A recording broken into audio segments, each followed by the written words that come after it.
Good morning students, आपका channel पनासिया रामबाण में स्वागत है। जैसा कि आप लोगों को पता है कि करंट इलेक्ट्रिसिटी का पार्ट 1 हम लोगों ने डिस्कस किया था। आज हम लोग करंट इलेक्ट्रिसिटी का पार्ट 2 डिस्कस करेंगे। पार्ट 2 पे जाने से पहले सबसे पहले हम लोग थोड़ा सा रिवीजन करेंगे कि स्टार्टिंग हम लोगों ने क्या पढ़ा था। तो सबसे पहले हम लोगों ने पढ़ा था कि चार्ज क्या होता है। चार्ज को हम लोग देखा था कि इंट्रिंसिक प्रॉपर्टी ऑफ मैटर होता है। किसी भी मैटर की जो प्रॉपर्टी होती है वो उसके अंदर कौन से चार्ज, कितने चार्ज हैं, वो आपका जो है चार्ज की प्रॉपर्टी, जो इंट्रिंसिक प्रॉपर्टी ऑफ मैटर है वो हमारा चार्ज होता है। Right, two types of charge हम लोगों ने डिस्कस किया था। पॉजिटिव चार्ज डिस्कस किया था और हम लोग निगेटिव चार्ज डिस्कस किए थे। राइट, हम लोगों ने फिर देखा था कि दो चार्ज जो हो गए सेम तरह के हैं, अगर लाइक चार्जेस हैं तो रिपेल करते हैं, अनलाइक चार्जेस हैं तो अट्रैक्ट करते हैं। उसके बाद हम लोगों ने देखा था कि कोई भी कंडक्टर अगर है तो उस कंडक्टर में जो है, अगर कंडक्टर है तो कंडक्टर में हमारे फ्री चार्ज कैरियर्स होते हैं, फ्री नंबर ऑफ इलेक्ट्रॉन होते हैं, जिसकी वजह से जो है करंट फ्लो करता है। तो करंट में हम लोग देखा था कि करंट जो होता है वो होता है कि Q अपॉन T, मतलब नंबर ऑफ चार्ज कैरियर कितना फ्लो करते हैं T टाइम में, वो हमारा था करंट। करंट की डिफिनीशन जो हमने देखी थी, करंट का हम लोगों ने SI यूनिट पढ़ा था। अगर इसे देखा जाए तो कूलाम होता है चार्ज का, T जो है सेकेंड टाइम का हो गया, जो यूनिट है सेकेंड, तो करंट का हो गया कूलाम पर सेकेंड, या इसको हम लोग SI यूनिट में एम्पियर भी लिखते हैं। राइट, उसके बाद से हम लोगों ने देखा था कि यहाँ पर जो इलेक्ट्रॉन थे वो इलेक्ट्रॉन जो है रेंडमली जो है फ्लो कर रहे थे, रेंडम मोशन में थे इलेक्ट्रॉन, जितने भी सारे इलेक्ट्रॉन थे रेंडमली मोशन कर रहे थे। इसकी वजह से इसमें फ्री चार्ज कैरियर्स तो थे, लेकिन इसको एक डायरेक्शन में देने के लिए हम लोगों ने क्या लगाया था, सेल लगाया था, जो कि पोटेंशियल डिफरेंस होता है। पोटेंशियल डिफरेंस होने की वजह से इसका जो प्रेशर होता है, डिफरेंस प्रेशर की वजह से यहाँ पे फोर्स लगता है, और फोर्स की वजह से यहाँ पर वर्क डन होता है। राइट, तो यहाँ पे हम लोग पोटेंशियल डिफरेंस हम लोगों ने देखा था कि potential difference V is equal to W by Q। Right, W by Q work done per unit charge कितना होता है, ये हमारा पोटेंशियल डिफरेंस था। यहाँ पर अगर देखें तो वर्क डन, जो SI unit of work done क्या है, जूल है, और इसका कुलाम है तो जूल पर कुलाम हो जाता है। ऐसे हम लोग इसके SI यूनिट में पोटेंशियल डिफरेंस को क्या बोलते हैं, वोल्ट भी बोलते हैं। राइट, उसके बाद हम लोगों ने डिस्कस किया था कि जो है आपका ओम्स लॉ। ओम्स लॉ क्या होता है, बेसिकली ओम्स लॉ में हम डिस्कस किए थे, कोई भी अगर मान लीजिए हमारे पास पोटेंशियल डिफरेंस है, let us this is a positive charge, positive potential, this is a negative potential. अगर इसके अंदर इलेक्ट्रॉन्स हैं तो इलेक्ट्रॉन्स जो है मूव करेंगे किधर, पॉजिटिव तरह अट्रैक्ट करेंगे। सपोज करिए कि आपका ये 10 वोल्ट है, राइट, यहाँ पर ये 0 वोल्ट है, तो इसके बीच में अगर हमारे पास करंट 10 एम्पियर है या 1 एम्पियर अगर करंट है, अगर दूसरा अगर नेक्स्ट अगर हम मान लेते हैं कि इसके अगर पोटेंशियल को हम लोग इंक्रीज करते हैं, अगर पोटेंशियल यहाँ पे 20 वोल्ट ले लें और ये हमारा 0 वोल्ट है, तो यहाँ पर हमारा जो करंट है वो करंट क्या हो जाएगा, डबल हो जाता है। राइट, तो ये हमारा ओम्स लॉ ने बताया था कि जैसे जैसे भी इंक्रीज करेगा करंट भी डायरेक्टली प्रोपोर्शनल में इंक्रीज हो जाता है। राइट, देखिए यहाँ पे इलेक्ट्रॉन की डायरेक्शन हमारी नेगेटिव टू पॉजिटिव होती है, लेकिन करंट की जो डायरेक्शन है वो किधर होगी, पॉजिटिव टू नेगेटिव। तो यहां से ओम्स लॉ ने हमको बताया था कि V इज डायरेक्टली प्रोपोर्शनल टू I, तो यहां से V is equal to I and R। Right, तो R is the resistance, resistance का जो यूनिट SI यूनिट होता है वो हमारा होता है ओम। राइट, और इन दोनों के बीच में हम ग्राफ देखेंगे तो हमारा अगर ये पोटेंशियल डिफरेंस है तो पोटेंशियल डिफरेंस V अगर ले लें y एक्सिस को, x एक्सिस को अगर हम करंट मानते हैं, तो यहाँ पर जो स्ट्रेट लाइन का एक ग्राफ बनता है जो कि R को रिप्रेजेंट करता है। तो R जो है, R एक्चुअली V और I पे डिपेंड नहीं करता, R हमारा जो है कांस्टेंट रहता है। ठीक है, तो यहां से आप देखेंगे कि ये ग्राफ, अब देखिए रेजिस्टेंस जो है यहाँ पर जो ओम्स लॉ वैलिड है ओनली फॉर ओमिक रेजिस्टेंस, अगर और रेजिस्टेंस को कांस्टेंट रखते हैं अगर टेम्परेचर भी हमारा क्या है, कांस्टेंट है, और अदर फैक्टर्स जो हमारे हैं वो भी क्या है, कांस्टेंट है, remains other factor is also constant. इस तरीके से जो है हम ओम्स लॉ को यूज करते हैं, और ओम्स लॉ केवल only valid for ohmic resistance. अगर जैसे रेजिस्टेंस को सिंबल जो होता है वो क्या होता है, रेजिस्टेंस का सिंबल हमारा ये होता है, राइट। अगर वेरिएबल रेजिस्टेंस है तो उसका सिंबल हम लोग जो है यूज करते हैं इस तरीके से, ये वेरिएबल रेजिस्टेंस का सिंबल है। इस तरीके से हम लोगों ने यहाँ तक जो है लास्ट क्लास में पढ़ा था। हमने सर्किट डायग्राम भी बनाया था कि यहाँ पर मान लीजिए हमारे पास रेजिस्टेंस है और एक हमारे पास यहाँ पर अगर अमीटर जो है इसको हम लोग सीरीज में कनेक्ट करते हैं, ताकि ये अमीटर क्या करता है, अमीटर जो है करंट को मेजर करता है, राइट। यहाँ पे पॉजिटिव, ये निगेटिव, ये आपका पॉजिटिव और ये आपका निगेटिव, राइट। और अगर हम वोल्टेज की बात करें तो पोटेंशियल डिफरेंस, ये हमारा पोटेंशियल डिफरेंस हो गया। इसकी वजह से यहाँ पर प्रेशर बनता है, प्रेशर होने की वजह से जो डायरेक्शन है इलेक्ट्रॉन की वो डायरेक्शन वन डायरेक्शन हो जाता है, निगेटिव टू पॉजिटिव, और जो करंट की डायरेक्शन है वो पॉजिटिव टू निगेटिव होता है।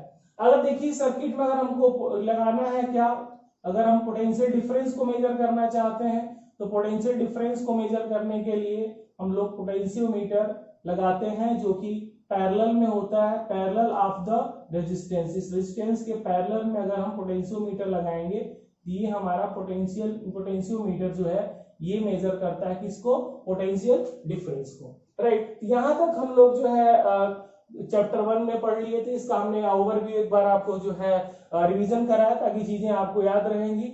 आगे आज हम लोग कुछ क्वेश्चंस करेंगे। अब यहां से देखिए क्वेश्चन पूछा जाता है कि how many electrons, number of electron in 1 coulomb charge, right, 1 coulomb charge. तो देखिए यहां से नंबर ऑफ, अगर इलेक्ट्रॉन की बात करें तो यहां पर आपने देखा था कि यहां पर इलेक्ट्रॉन फ्लो कर रहे हैं, तो यहां पर जो चार्ज होगा, charge carriers, Q is equal to होता है N इंटू E। E जो होता है वो चार्ज ऑफ इलेक्ट्रॉन है, Q जो है वो चार्ज, आप मान लीजिए 1 कूलम्ब चार्ज आपने लिया यहाँ पर 1 कूलम्ब चार्ज, इसको आप 1 कर देंगे इज इक्वल टू N, और E जो है वो चार्ज ऑफ इलेक्ट्रॉन है, तो यहां से आप निकालेंगे 1.6 इंटू 10 की पावर माइनस 19 कूलम्ब, राइट। यहां से आपका नंबर ऑफ इलेक्ट्रॉन जो है 1 कूलम्ब चार्ज में कितने होते हैं, ये आपका हो जाएगा n is equal to 1 upon 1.6 into 10 की पावर माइनस 19 कूलम्ब, राइट। इसको सॉल्व करेंगे तो नियर अबाउट आपका जो है 6.25 इंटू 10 की पावर 18 इलेक्ट्रॉन जो है आता है, राइट। इसी तरीके से पोटेंशियल डिफरेंस से भी क्वेश्चन पूछते हैं कि पोटेंशियल डिफरेंस अगर मान लीजिए कि क्वेश्चन ऐसे है, किसी पॉइंट पे दे दिया, किसी एक पॉइंट पे अगर 1 कूलम्ब चार्ज है ए पॉइंट, और इस पॉइंट से बी पॉइंट तक जाने में अगर वर्क डन जो आपका है अगर वो 2 जूल है,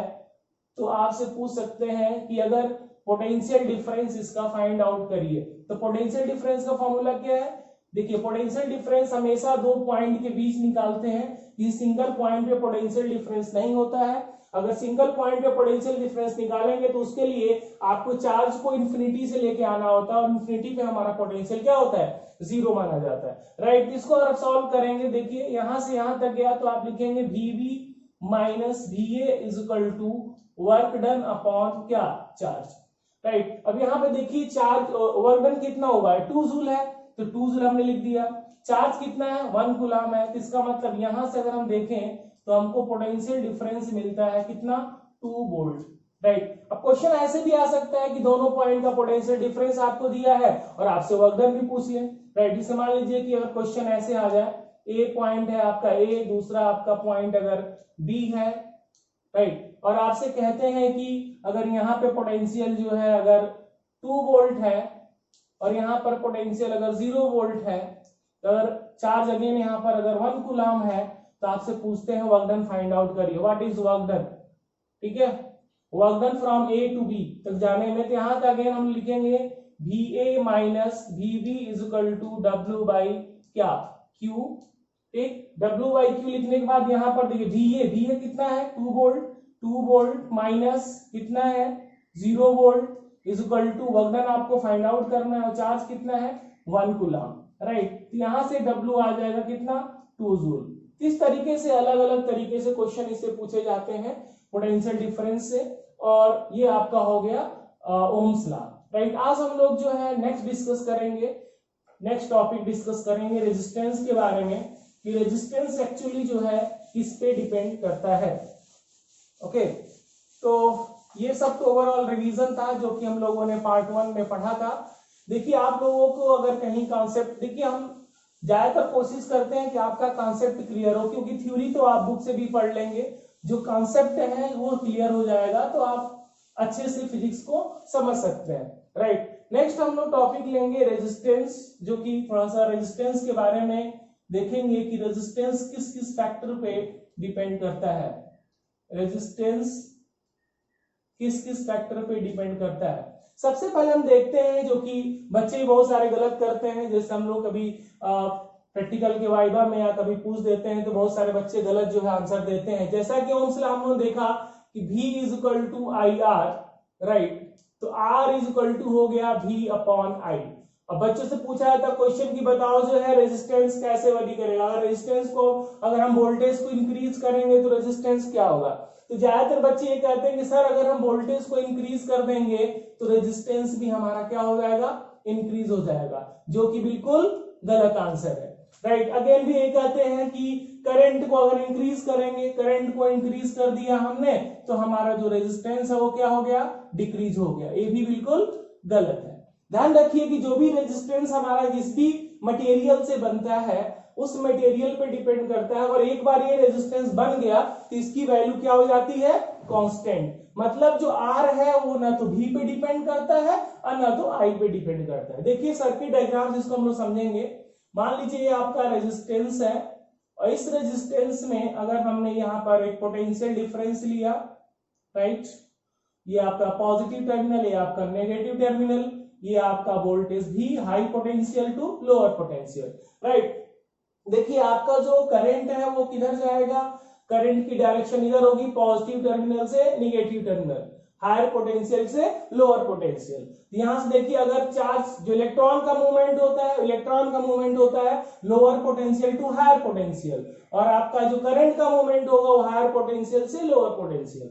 देखिए यहां पर रेजिस्टेंस मान लीजिए अगर यहाँ पर 2 ओम है, V इज इक्वल टू आपने ले लिया है सपोज 20 वोल्ट ले लीजिए, V is equal to 20 volt.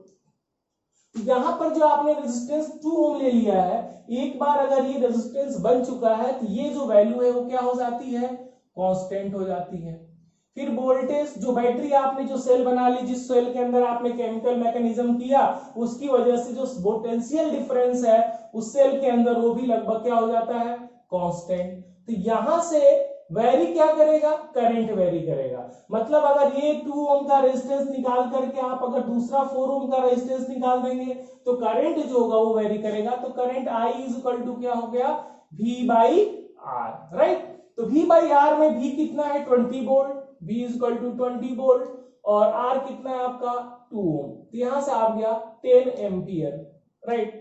तो अगेन अगर आप V और R को चेंज करेंगे तो V और R को चेंज करने के लिए ध्यान रखिए रेजिस्टेंस हटा के दूसरा रेजिस्टेंस निकालना पड़ता है। इसका मतलब कि जो करंट है वो करंट डिपेंड करता है किस पर, V पे।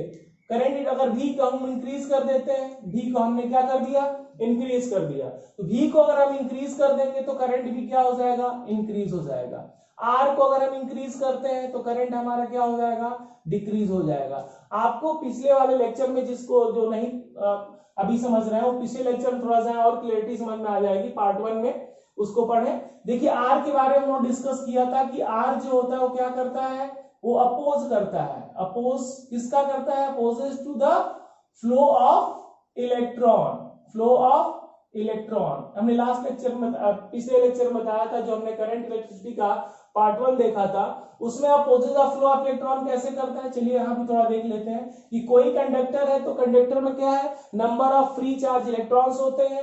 फ्री चार्ज इलेक्ट्रॉन्स जो है आपस में जब रेंडमली मोशन कर रहे होते हैं तो उनके बीच में क्या होता है, कोलिजन।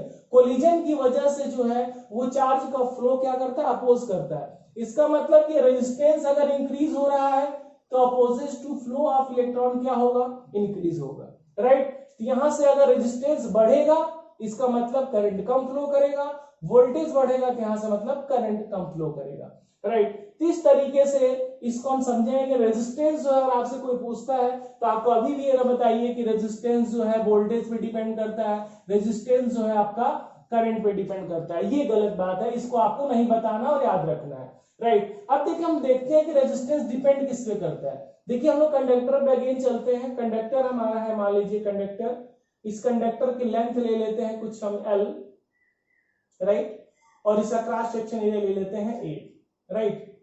तो मान लीजिए कंडक्टर की लेंथ को हम इंक्रीज या डिक्रीज करते हैं। देखिए कंडक्टर हमारा लेंथ L था, अगर हम कंडक्टर की लेंथ को इंक्रीज कर दें, कंडक्टर की लेंथ को इंक्रीज कर दें तो क्रॉस सेक्शन एरिया हमारा क्या होगा, डिक्रीज होगा। अगर कंडक्टर की लेंथ को अगर इंक्रीज करते हैं, L को इंक्रीज करेंगे, तो आप खुद सोचिए, अगर ट्रैफिक की हम बात करें, किसी रोड की बात करिए, अगर ये हमारा अगर स्पेस ज्यादा है तो ऑब्वियस सी बात है कि जो इलेक्ट्रॉन है वो फ्री चार्ज जो कैरियर्स है उनको मूव करने के लिए ज्यादा आजादी मिलेगी, राइट। अगर हम इसको लेंथ को इंक्रीज कर देंगे तो लेंथ को इंक्रीज करने के बाद ऑब्वियस सी बात है कि इनके बीच में प्रेशर ज्यादा होगा, कोलिजन ज्यादा होगा, और इलेक्ट्रॉन का जो मूवमेंट है, अगर मान लीजिए L है और इसको हम क्या कर देते हैं 2L कर देते हैं, L और 2L अगर हम कर देते हैं तो कहीं ना कहीं, और A को हम क्या रखते हैं कांस्टेंट, A को हम लोग रखते हैं कांस्टेंट, ये A है और यहाँ पे 2L कर दिया। तो जैसे ही 2L करेंगे तो ऑब्वियस सी बात है कि ये नेरो हो जाने की वजह से जो पाथ होगा चार्ज का, मूवमेंट का, इलेक्ट्रॉन के फ्लो का जो पाथ होगा उसमें कहीं ना कहीं क्या होगा, अपोजिशन होगा, कोलिजन ज्यादा इंक्रीज कर जाएगा। इसमें देखिए कोलिजन कम था, इस वजह से हमारा रेजिस्टेंस जो है क्या हो जाएगा, इंक्रीज हो जाएगा। R is directly proportional to length of the wire या length of the material, right. दूसरा हम लोग देखते हैं, अगर ये भी हो सकता है कि हम लेंथ इंक्रीज कर रहे हैं, अगर हम उसकी थिकनेस को डिक्रीज कर दें, थिकनेस को डिक्रीज कर दें, हो सकता है कि लेंथ यही रख के, जैसे मान लीजिए इसी का एग्जांपल लेते हैं, अगर लेंथ हम यही रखते हैं और इसका क्रॉस सेक्शन एरिया को हाफ कर देते हैं, सपोज करिए क्रॉस सेक्शन एरिया इसका 1a/2 हो गया और लेंथ हमारा L रहा, राइट। अब देखिए अगर हमने क्रॉस सेक्शन एरिया A को भी अगर हमने कम किया तो उसकी वजह से जो है हमारा क्या होगा, अगर L बढ़ रहा है तो R रेजिस्टेंस बढ़ रहा है, ठीक। अगर A को घटा रहे हैं, यानी A को घटा रहे हैं तो हमारा R क्या हो रहा है, इंक्रीज हो रहा है। इसमें L को इंक्रीज किया तो R इंक्रीज हुआ। इसमें क्या हो रहा है, A को अगर घटा रहे हैं, A को डिक्रीज कर रहे हैं तो R हमारा क्या हो रहा है, इंक्रीज हो रहा है। और A को अगर इंक्रीज कर रहे हैं तो R हमारा क्या हो रहा है, डिक्रीज हो रहा है। इसका मतलब कि जो हमारा क्रॉस सेक्शन एरिया है वो R is directly proportional to 1/A, right. यहां से हमको दो बातें समझ में आ गई कि जो रेजिस्टेंस है वो किस पे डिपेंड करेगा, लेंथ पे डिपेंड करता है। रेजिस्टेंस किस पे डिपेंड करता है, क्रॉस सेक्शन एरिया पे डिपेंड करता है। तो यहां से हम लोग रेजिस्टेंस के लिए एक फॉर्मूला लगाते हैं, R is directly proportional to L/A। Proportionality constant को हम लोग हटाते हैं और यहाँ पे एक न्यू टर्म इंट्रोड्यूस होता है जो कि वेरी वेरी इंपॉर्टेंट टर्म्स है। ये टॉपिक बहुत इंपॉर्टेंट है, आगे भी आपको क्लास 12th में काम आएगा, आगे भी कॉम्पिटिटिव एग्जाम में बहुत सारे क्वेश्चन इससे पूछे जाते हैं, राइट। तो R इज इक्वल टू हो जाता है ρL/A, where rho is the resistivity, its depends upon material. Material पे डिपेंड करता है कि कौन सा मटेरियल आपने यूज किया है, राइट। मतलब अगर कॉपर का मटेरियल आपने लिया है, किसके लिए, कंडक्टर के लिए, या आपने सिल्वर का मटेरियल लिया है, क्योंकि आपको ही पता है कि जैसे जैसे मटेरियल को मेटल की चेंज करते चले जाएंगे तो उसमें नंबर ऑफ फ्री इलेक्ट्रॉन्स भी चेंज हो जाएंगे, तो इसकी वजह से उसमें रेजिस्टेंस का जो पावर है वो भी अपने हिसाब से क्या होगा, इंक्रीज और डिक्रीज होगा। इसलिए यहां से एक नया टर्म आता है रेजिस्टिविटी। रेजिस्टिविटी का मतलब ही डिपेंड करेगा किस पर, मटेरियल पे। यहाँ पे अगर रेजिस्टिविटी के यूनिट की बात करें तो यहाँ पर रेजिस्टिविटी इज इक्वल टू क्या हो जाएगा, RA/L, राइट। R की जो यूनिट हमने पढ़ा है ओम होता है, A आपका क्रॉस सेक्शन एरिया है तो आपका मीटर स्क्वायर हो जाएगा, और लेंथ है आपका मीटर, तो मीटर से मीटर कैंसिल हो जाएगा। ओम का जो यूनिट, रो का जो यूनिट आता है वो आता है ओम मीटर, राइट। इस तरीके से ये आपका नया टर्म इंट्रोड्यूस हो गया रेसिस्टिविटी। रेसिस्टिविटी किस पे डिपेंड करेगा, मटेरियल पे, किस मटेरियल, कौन सा मटेरियल आपने यूज किया। अगर सेम मटेरियल है, मान लीजिए कॉपर है, ये भी कॉपर है, तब तो अगर L को बढ़ाएंगे तो R जो है किस पे डिपेंड करेगा, केवल L पे डिपेंड करेगा क्योंकि सेम मटेरियल है। अगर क्रॉस सेक्शन एरिया को हमने कांस्टेंट कर दिया, ठीक है। अगर मान लीजिए ये भी कॉपर है, ये भी कॉपर है, अगर हमने क्रॉस सेक्शन एरिया इसको डिक्रीज किया, लेंथ सेम है, यहाँ पर जो आर है वो किस पे डिपेंड करेगा, क्रॉस सेक्शन एरिया पे, क्योंकि मटेरियल सेम है। लेकिन ये भी हो सकता है कि यहाँ पर कॉपर दे दे और यहाँ पर क्या दे दे, सिल्वर दे दे, और केवल लेंथ और क्रॉस सेक्शन एरिया दोनों क्या रखे, सेम रखे। जैसे ऐसे क्वेश्चन बन सकता है कि मान लीजिए आपका ये आपका ए है क्रॉस सेक्शन एरिया और लेंथ आपका एल है, राइट, और यहाँ पर कॉपर दिया गया, अगेन आपका लेंथ सेम है और क्रॉस सेक्शन एरिया आपका ए है, लेकिन कॉपर की जगह पे यहाँ क्या हो गया, सिल्वर दे दिया गया, राइट। तो इसको तो हम लोग देखेंगे, रेसिस्टिविटी चार्ट आपके जो है बुक्स में दिया गया है कि हर मटेरियल का, हर मेटल का अलग अलग रेसिस्टिविटी होता है, उसके हिसाब से उसकी वैल्यू चेंज होती है, राइट। तो यहाँ पर देखिए आर यहाँ पर किस पे डिपेंड करेगा, क्योंकि देखिए मटेरियल डिफरेंट है। देखिए आर इज इक्वल टू क्या होता है, रो एल बाई ए। अब यहाँ पे ये कह रहे हैं कि एल भी सेम है दोनों में, यहाँ एल सेम है, यहाँ एल सेम है, क्रॉस सेक्शन एरिया भी ये कह रहे हैं सेम है। देखिए तो आर किस पे डिपेंड करा, इज इक्वल टू रो, क्योंकि मटेरियल डिफरेंट है, यहाँ पे कॉपर है, यहाँ पर सिल्वर है, तो मटेरियल डिफरेंट होने की वजह से आर का वैल्यू जो है डिफरेंट हो जाएगा, राइट। चलिए तो इसके बाद नेक्स्ट हम लोग जो देखेंगे, हम रेजिस्टेंस के बारे में इतना हम लोगों ने डिस्कस किया कि रेजिस्टेंस किस पे डिपेंड करता है। तो अगर आपसे आप कोई पूछेगा रेजिस्टेंस किस पे डिपेंड करता है, तो आप क्या बताएंगे, आप बताएंगे कि रेजिस्टेंस जो है उस प्रॉपर्टी के मटेरियल, जो मटेरियल लिया हमने उसकी प्रॉपर्टी पे डिपेंड करता है, रो पे डिपेंड करता है, और उसके लेंथ पे डिपेंड करता है, और उसके क्रॉस सेक्शन एरिया पे डिपेंड करता है, राइट। देखिए चलिए क्वेश्चन हम लोग करते हैं, इस पे एक क्वेश्चन करते हैं कि रेजिस्टेंस का क्वेश्चन कर लिया जाए कि मान लीजिए कोई मटेरियल हमारे पास है, कोई कंडक्टर है, if a conductor has resistance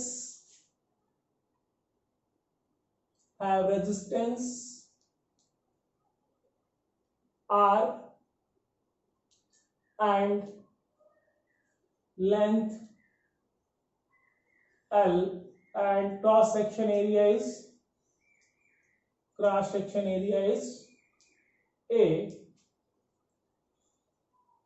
If for the same material,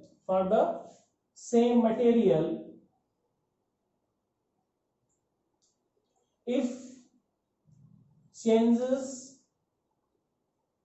the length will be half, then what is new resistance? What is new resistance? Right.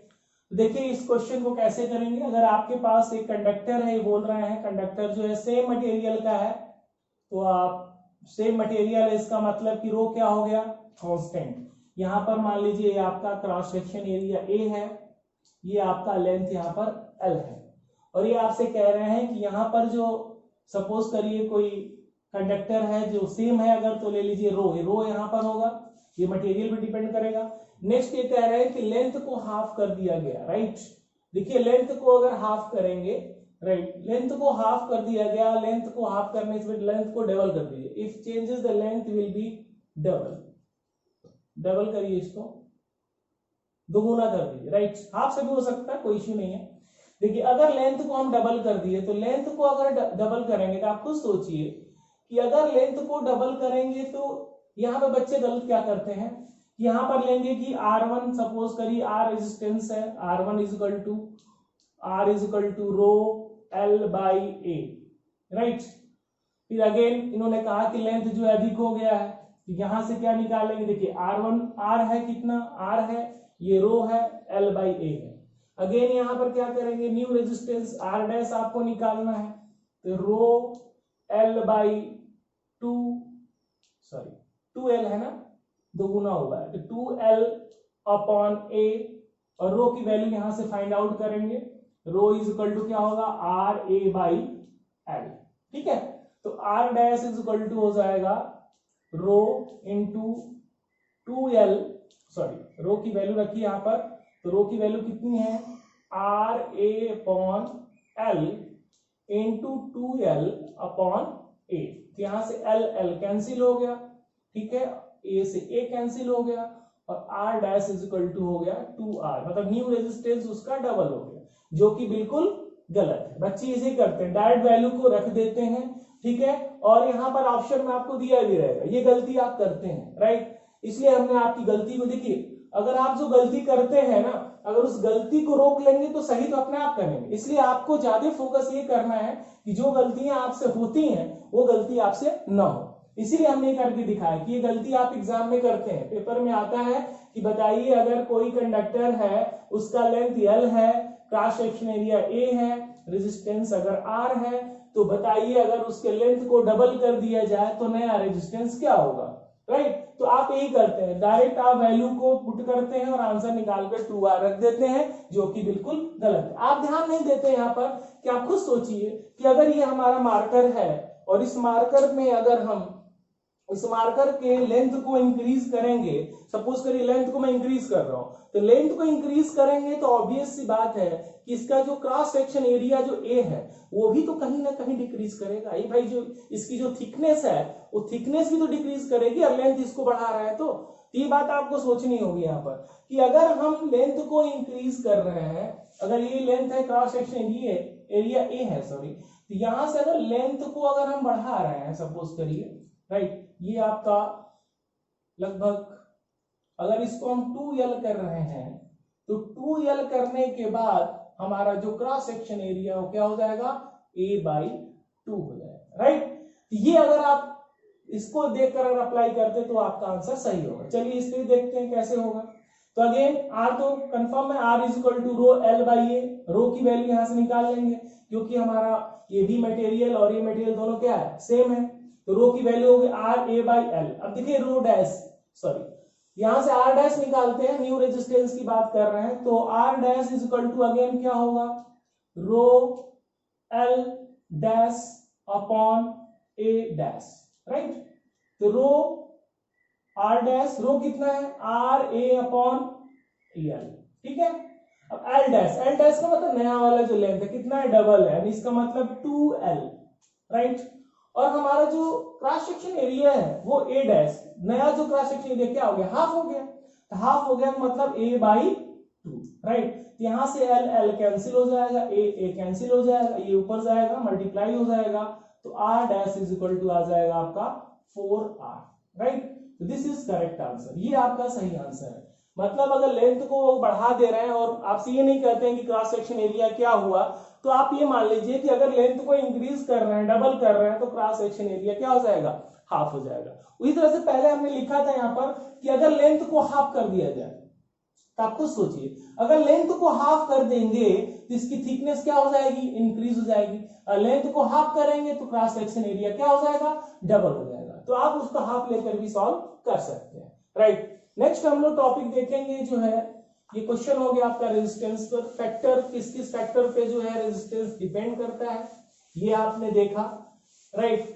किस पे डिपेंड करता है resistance, material, properties of materials, rho है ना, उसके बाद length, और आपने क्या देखा, उसके बाद आपने देखा cross section area, right. Next topic हम लोग देखेंगे सीरीज कॉम्बिनेशन और पैरेलल कॉम्बिनेशन रेजिस्टेंस का कैसे हम करते हैं। तो रेजिस्टेंस को दो तरीके से हम लोग कनेक्ट कर सकते हैं, रेजिस्टेंस को कनेक्शन करने का दो तरीका होता है रेजिस्टेंस को, एक हमारा हो गया सीरीज कनेक्शन और दूसरा हो गया हमारा क्या, पैरेलल कनेक्शन, राइट। दूसरा हो गया पैरेलल कनेक्शन, राइट। तो सबसे पहले हम लोग सीरीज कनेक्शन की बात करेंगे, सीरीज कनेक्शन को हम लोग देखेंगे, सीरीज कनेक्शन में क्या होता है। तो ये आपका सीरीज कनेक्शन है, suppose this is R1 and this is R2, एक अमीटर लगा दिया हमने जो कि करंट को क्या करता है, मेजर करता है, और अमीटर ऑलवेज कनेक्ट इन किसमें, सीरीज, राइट। ये पॉजिटिव, ये नेगेटिव, और ये आपका हमने यहां से क्या लगा दिया, पोटेंशियल डिफरेंस, राइट। देखिए हम दोनों को पैरेलली डिस्कस करेंगे, ये सीरीज हो गया। दूसरा हम लोग पैरेलल की बात करें यहां पर, पैरेलल कॉम्बिनेशन में रेजिस्टेंस को कैसे कनेक्ट करेंगे, ये आपका यहां से this is R1 right and this is R2 और यहां पर हम पोटेंशियोमीटर लगाते हैं। पोटेंशियोमीटर हमेशा किस में कनेक्ट होता है, पैरेलल में, राइट। कि देखिए मैं पोटेंशियोमीटर और अमीटर इसलिए कनेक्ट कर रहा हूं ताकि आपको याद रहे हमेशा कि potentiometer always connect in parallel, ammeter always connect in series. और अमीटर क्या करता है, इंस्ट्रूमेंट, ये भी क्वेश्चन पूछा जाता है। अमीटर क्या मेजर करता है, करंट मेजर करता है। पोटेंशियोमीटर क्या मेजर करता है, पोटेंशियल डिफरेंस को मेजर करता है, राइट। ये R1 तो ये आपका हो गया R2। यहां से आपने जो है अगेन ये आपका पोटेंशियल डिफरेंस, आपने वोल्टेज भी लिया यहां पर, राइट। अब देखिए यहां पर कुछ पॉइंट्स आपको ध्यान देना है कि क्या होता है सीरीज में। आप पहला पॉइंट देखेंगे, सीरीज में जो करंट होता है वो क्या होता है, same. Current will be same in the circuit, right. दूसरा वोल्टेज, पोटेंशियल डिफरेंस की बात क्या है, potential difference end voltage will be distributed, यानी इसमें क्या होगा, करंट सेम होगा। करंट सेम होगा मतलब अगर मान लीजिए V वोल्ट है, यहां से करंट अगर I जा रहा है तो इसमें भी आपका I होगा करंट, यहां पर भी आपका करंट I होगा और यहां से करंट आपका I होगा, राइट। लेकिन अगर पोटेंशियल जो डिफरेंस है, वोल्टेज विल बी डिस्ट्रीब्यूटेड, यानी यहां पर पोटेंशियल डिफरेंस अलग होगा। यहां पर अगर V है तो यहां पर आपका क्या हो जाएगा, V1 और यहां क्या हो जाएगा, V2, ठीक है। उसके बाद ये अब इसमें बात करते हैं, इसमें अगर बात करेंगे तो पहला पॉइंट क्या होगा, पैरेलल में क्या होता है, voltage will be same. Voltage हमेशा क्या होता है, सेम होता है। वोल्टेज विल बी सेम का मतलब अगर पोटेंशियल डिफरेंस भी आपने यहां से दिया है तो इसमें भी V वोल्टेज आएगा और इसमें भी V वोल्टेज आएगा। और क्या होता है यहाँ पर, करंट विल बी डिस्ट्रीब्यूटेड। तो ये पॉइंट अगर आप याद रखेंगे तो आप ओम्स लॉ लगा करके आप फाइंड आउट कर सकते हैं, डिस्ट्रीब्यूटेड, राइट। इसका मतलब करंट यहाँ पर I1 होगा और यहाँ पर करंट, सपोज इसको मान लीजिए आप I1 ले लेते हैं क्योंकि R1 लिए हैं, ये आपका I2 करंट हो जाएगा, राइट। इस तरीके से अगर इसका इक्विवेलेंट सर्किट डायग्राम निकालते हैं तो इक्विवेलेंट सर्किट डायग्राम क्या होगा, इन दोनों का कनेक्शन ऐसे, यहां पर इक्विवेलेंट सर्किट डायग्राम अगर बनाते हैं तो ये आपका रेजिस्टेंस R इक्विवेलेंट, राइट। ये आपका ammeter positive and negative, right. और ये आपका जो है वोल्टेज V, ठीक। अब देखिए इसमें क्या करते हैं, अगर ये वोल्टेज V जा रहा है तो टोटल जो वोल्टेज है वो कितना है, टोटल V इसमें देखते हैं सीरीज में, तो V इज इक्वल टू क्या होगा, V1 प्लस V2, ठीक। अब देखिए यहां पर हम लोग क्या करेंगे, यहां पर हम लोग ओम्स लॉ लगाएंगे। ओम्स लॉ क्या कहते हैं, V इज इक्वल टू क्या होता है, IR। करंट कितना है, I है, राइट। और जो R है वो कितना है, इसमें जो V वोल्टेज का R इक्विवेलेंट, तो R इक्विवेलेंट, राइट। नेट जो हमारा जो इस सीरीज का जो कॉम्बिनेशन का नेट जो रेजिस्टेंस है वो इस सर्किट में, और is equal to V1। V1 की बात करें, V1 में क्या है, I करंट गया है और R1 रेजिस्टेंस है, तो ये आ जाएगा यहां से IR1 प्लस V2 में आपका क्या है, I करंट गया है और R2 रेजिस्टेंस है, राइट। यहां से R equivalent is equal to I common ले लीजिए, R1 plus R2, right. I cancel हो जाएगा तो R इक्विवेलेंट आएगा यहां से आपका R1 प्लस R2, राइट। इसका मतलब यहां से ये बात पता चला कि अगर सीरीज में जितने सारे रेजिस्टेंस कनेक्ट होते हैं तो उसका इक्विवेलेंट जो होता है उनका अगर कॉम्बिनेशन ले लें, ऐड कर दें, टोटल अगर हम ऐड कर देते हैं R1 R2 को तो हमारा R इक्विवेलेंट हो जाता है, राइट। अब यहां पर बात करते हैं हम लोग करंट की बात करते हैं। यहाँ पर वोल्टेज तो V सेम है, इसमें भी है, इसमें भी है, इसमें भी है। करंट मान लीजिए यहां से I गया, I जो करंट जो है वो डिस्ट्रीब्यूट हो गया किसमें, I1 प्लस I2 में चला गया, राइट। इसका अगर इक्विवेलेंट बनाएंगे तो यहां पर भी क्या होगा, एक रेजिस्टेंस होगा हमारा R इक्विवेलेंट, जो कि R1 R2 का कॉम्बिनेशन होगा, दूसरा हमारे पास होगा पोटेंशियल डिफरेंस जो कि पोटेंशियल को मेजर करेगा, राइट।